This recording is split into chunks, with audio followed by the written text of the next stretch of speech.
Seguimos en el foro. En este bloque vamos a hablar de paridad de géneros en los parlamentos. Vamos a hablar un poco también de nuestro propio parlamento misionero, la presencia allí de las mujeres, y hoy un poco fuera de aire decíamos también, o en otro aire decíamos, la agenda femenina en nuestro parlamento. Está con nosotros la politóloga, docente, investigadora también, María Elena Martín. María Elena, muchas gracias por venir. Muchas gracias por la invitación, un gusto. Además, terminó una actividad hace un rato donde se puso en discusión justamente los proyectos de paridad y este tema en nuestra provincia, que todavía no tenemos esta ley de paridad. Así es.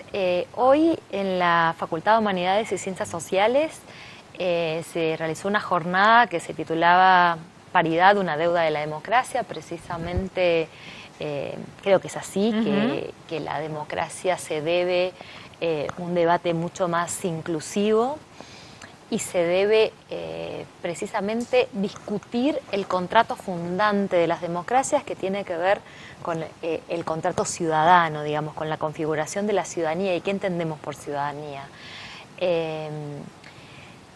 ¿Por qué? Por varias razones, ¿no? Porque cuando las mujeres, o el movimiento de mujeres, que hablábamos también antes de comenzar, de la agenda del movimiento de mujeres, y que esa agenda fue cambiando a lo largo de estos 33 años después de la recuperación democrática, en la primera etapa hubo un consenso fuerte en lograr recorrer caminos o abordar estrategias que permitieran reforzar el derecho a ser electas.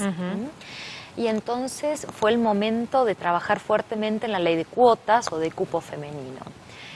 Cuando las mujeres fuimos evaluando esas estrategias y fuimos evaluando los resultados de esas estrategias, que fue en realidad, digamos, la estrategia posible para mejorar nuestra representación política en los espacios de toma de decisiones, efectivamente fue exitosa la ley de cuotas, no solamente porque mejoró la representación descriptiva, es decir, porque naturalizó y visibilizó a las mujeres en los espacios de representación política.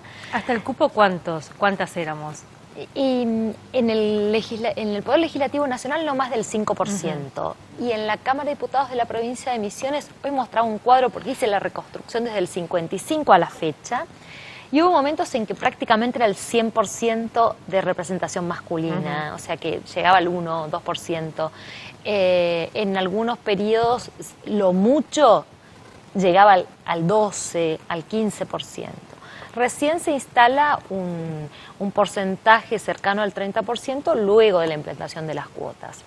Pero digamos, el impacto positivo no queda ahí. El impacto que verdaderamente resulta un cambio sustantivo tiene que ver con la ampliación de la agenda parlamentaria, con el ingreso de temas que en la agenda masculina no están. Y en mi tesis de doctorado yo demuestro esto con datos, porque yo analicé 20 años del Poder Legislativo de la provincia de Misiones, del 83 al 2003, justamente 10 años con vigencia del cupo femenino y 10 años sin. Y comparé las agendas legislativas de varones y mujeres, comparé también por partido político, por etapa de la democracia y demás. Y lo que se observa fuertemente es, si uno analiza la cuestión, atraviesa nada más que la cuestión de género, que los temas que tienen que ver con derechos de las mujeres, con cuestiones sociales, con cuestiones vinculadas a derechos sociales, de la familia, de la niñez y demás, en las mujeres fue cobrando cada vez más relevancia en su agenda parlamentaria a medida que el cupo fue tomando cuerpo y fueron más mujeres las que protagonizaron el escenario legislativo.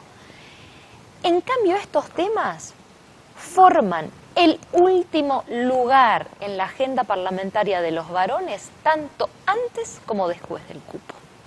Es decir, que estos temas no se hubieran discutido, la cuestión de la violencia de género, la cuestión de la salud reproductiva, la cuestión del registro de padres alimentantes morosos, la cuestión de la paridad, no se hubieran discutido en el ámbito legislativo sin la presencia de mujeres. Ahora, de hecho, esto que decís que sigue siendo minoritario en el último lugar en la agenda de los varones, es que también fueron naturalizando que hay temas que son de las mujeres. De hecho, aún hoy vemos, hay comisiones que están reservadas para las mujeres, hay parlamentos paralelos pensados para las mujeres, como en una subrepresentación también ahí, ¿no? Sí, claro. Bueno, a ver, el reparto de roles patriarcales se reproduce en la esfera privada y en la esfera pública, y se espera que las mujeres llevemos a la esfera pública aquello para lo que supuestamente estamos capacitadas, que es para el mundo del cuidado doméstico, del cuidado de la familia, ¿no? Entonces se espera que reproduzcamos esos roles y por lo tanto la presencia de mujeres se concentra en las comisiones de asuntos sociales, de desarrollo social. Ahora, un hallazgo de la tesis es que las mujeres no se concentran solo ahí. Digamos que ese es el lugar privilegiado, el lugar que los varones dejan que presidamos. Ahora, una vez que se afirma un porcentaje importante de mujeres, o por lo menos el 30%, que en la legislatura de Misiones nunca se traspasó ese piso, terminó siendo un techo, la agenda se amplía, se ensancha, y las mujeres empiezan a meterse y a discutir y a presentar proyectos sobre una diversidad de temas. Entonces, hay una presencia importante de proyectos de mujeres vinculados a la cuestión ambiental.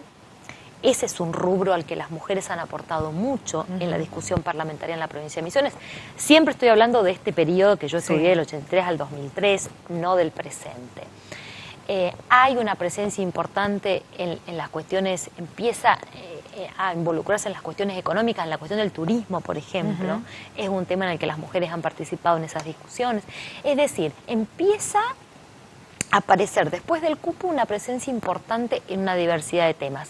Pero, repito, los temas de derechos de las mujeres los han llevado las mujeres. Los varones no han puesto en agenda las cuestiones vinculadas con ese campo. Ahora, cuando hay algunos que critican, dicen, bueno, no necesitamos cupo, estamos en condiciones de disputar igualmente los espacios, menos pensar en la paridad. ¿Qué hay que remarcar ahí? Bueno, primero, que la ciudadanía política de varones y mujeres se construyó de dos maneras distintas, y que la sociedad política se construyó masculina en relación a la referencia del ser humano. El punto de referencia de lo humano es masculino. Pero no solamente varón, es blanco, burgués y propietario. Entonces, sobre ese modelo de humanidad hemos tenido que ir deconstruyendo. Entonces, cuando las mujeres nos sumamos a lo público a partir de un proceso de lucha que duró muchísimos años, porque nosotros tenemos 3 siglos de pelea, desde las sufragistas hasta la concreción del sufragio, luego pensar estrategias para hacer efectiva esa participación política, y seguimos teniendo barreras de discriminación en el ámbito público, aún con muchos avances en el plano legal. Entonces, lo que hay que desarmar es justamente este modo de configuración de la sociedad política en clave masculina. Las mujeres tuvimos que adaptarnos a esas reglas, y en realidad de lo que se trata la paridad es de rediscutir las reglas. Si la sociedad política se fundó masculina, bueno, ahora en el siglo XXI no podemos esperar que lo siga siendo. Es decir, no existe hoy una definición de democracia que pueda aceptar exclusiones, ni por género, ni por razones étnicas, ni por razones de ningún tipo. La democracia por definición y la ciudadanía por definición es universal. Y universal en serio, no la promesa de universalidad que nos hacía la Revolución Francesa y el sufragio universal masculino de la ley Sáenz Peña. No, y pensaba ahí también en esta incorporación de la agenda femenina, decíamos hoy, y cómo va a ir mutando también a medida que participan las mujeres a esa agenda feminista, digamos, ¿no? Así También es. rediscutiendo y resignificando, recuperando ese término tan polémico en estos momentos también, ¿no? Bueno, yo creo que es un proceso. Y sin lugar a dudas, la primera etapa después de la recuperación democrática, lo que hubo es más bien la institucionalización de los movimientos de mujeres y una vinculación mucho más fuerte con los partidos políticos, y la participación se centraba también por una cuestión, después de haber estado tanto tiempo proscripta la participación política en los gobiernos dictatoriales, era como casi natural que esa participación se canalizara por los partidos políticos. El movimiento de mujeres a su vez siempre fue muy rico, hubo movimiento que circuló en otros espacios, mucho en la calle, en lugares más abiertos y con agendas a veces contradictorias y a veces complementarias con las mujeres de los partidos. Creo que el declinamiento que ha habido de los partidos políticos en los últimos 15 años en el país ha hecho que también no solamente se revitalizaran los movimientos populares en general, sino que el movimiento de mujeres fue tomando otro cariz, y en los últimos años, en los últimos 3 años particularmente, ha habido una penetración muy fuerte del movimiento de mujeres en los sectores jóvenes, ¿no? Las mujeres muy jóvenes que le han traído frescura, que han traído otros temas y que sí han instalado más fuertemente una agenda feminista que en otros momentos era compartida quizás por sectores más académicos, por algunos sectores de los partidos políticos, pero que también la propia configuración de los partidos, las reglas internas, el cómo se eligen a los candidatos y candidatas que integran las listas, hacen que las mujeres políticas tengan que jugar con una serie de acuerdos y que tengan que, digamos, tener mucho cuidado en cuáles son los temas que instalan en la agenda pública y de la manera en cómo lo instalan, y que probablemente, aunque compartieran cuestiones de fondo, muchas veces si instalaran directamente esos temas no hubieran sido parte de las listas. Esa es la verdad. Tal cual. Entonces también ahí los que circulan por afuera de los partidos tienen otras libertades para pensar. De hecho, una anécdota, en el movimiento de mujeres, cuando se estaba discutiendo el 8M, vinieron representantes de los partidos políticos y bueno, nos decían, vamos a llevar esto para discutir en el partido y después venimos con un mandato partidario, en un espacio donde la horizontalidad y la discusión es mucho más rica, pasa por otro lado, digamos, ¿no? Y ya que hablabas de los partidos, y esto ya como para finalizar, la discusión de la paridad, ¿qué implica también para el interior de los partidos? Porque hay que rediscutir todo ahí, ¿no? Desde, uno piensa hasta los horarios que convocan para las reuniones, cómo se reparte el cuidado de los hijos para que podamos militar democráticamente, o sea, ¿cómo se discute eso? Bueno, implica todo eso que decís. De hecho, bueno, los partidos políticos van a tener que adaptarse del mismo modo que tuvieron que adaptarse a la ley de cuotas y que lo hicieron a regañadientes, y que hoy creo que ninguno naturaliza que las mujeres estén excluidas de la política.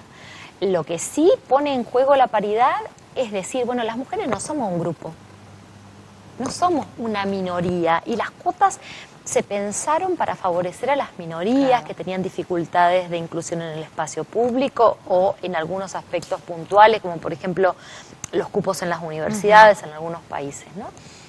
Entonces, lo que viene a decir la paridad, bueno, señores, la sociedad está constituida por varones y mujeres, somos la mitad de la humanidad, no somos un grupo, y los órganos de representación popular tienen que estar conformados con esa visión plural. Entonces, ciertamente que esto va a exigir negociaciones, que va a exigir cambios posiblemente en las reglas de los partidos. Parte de las reglamentaciones que están ahora en discusión sobre la Ley Nacional de Paridad tiene que ver con esto, en cómo reglamentar la cuestión internamente en los partidos, y es una discusión que se está dando. y que obviamente implica, digamos, cuando uno conquista un derecho que le corresponde por ser parte de la humanidad, porque esto es un derecho humano, la participación política es un derecho humano y debe ser igualitario, es el principio que superior a cualquier otro. Pero bueno, cuando uno avanza, hay otro que pierde algo. Sí. Y en esto, bueno, es un poco así. Pierden algo para ganar, pero es el umbral para la construcción de una democracia paritaria en todos los ámbitos. Además, empezar a ceder privilegios históricos, ¿no? Totalmente. Y poder avanzar justamente en el reparto equitativo también en el ámbito privado. María Elena, muchísimas gracias por venir. Gracias. En el próximo bloque, después de hablar con María Elena Martín, politóloga, aportando a esta discusión por la paridad, vamos a hablar del dólar y de la economía. ¿Cómo estamos hoy después de este super martes como nos presentaba? Verdes estamos.